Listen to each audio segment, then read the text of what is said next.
Okay, so welcome to Asquare. So today I will explain to you a lot of things for a Japanese character.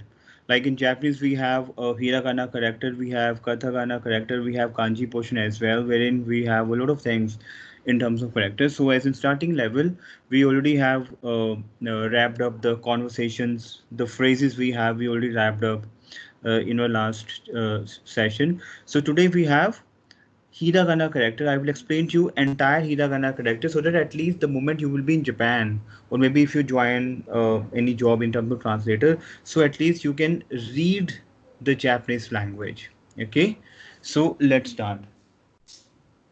So today we have Japanese Hiragana character. So today we have Japanese Hiragana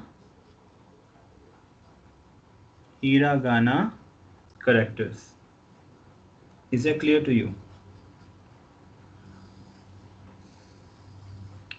Okay, so basically the first character, so you have to make a line like this. So this is the first hiragana character. You have to make a line like this, you have to make a line like this and like this character we called as a. This character we called as a. So, so in Japanese, for example, listen and read it carefully and please see the graph as well.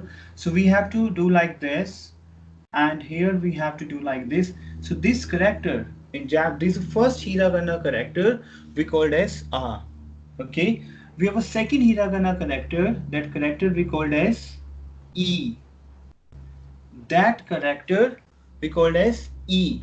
So basically these are the see, these are the character wherein it will increase your reading portion, it will increase your understanding portion in Japanese language. Okay, so my first character is A and that character is E. Is it clear to you? So pen down please.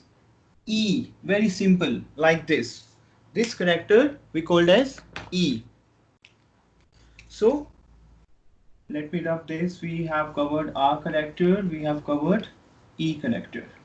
Okay, so the next character we called as, here we have to do like this, here we have to do like this, here we have to do like this, here we have to do like this. These character we called as U. This character we called as U. We have a next mode character which is like this, like this. This character we called as A. This character we called as A. So we have to do like this. Repeat after me. Repeat it please. This is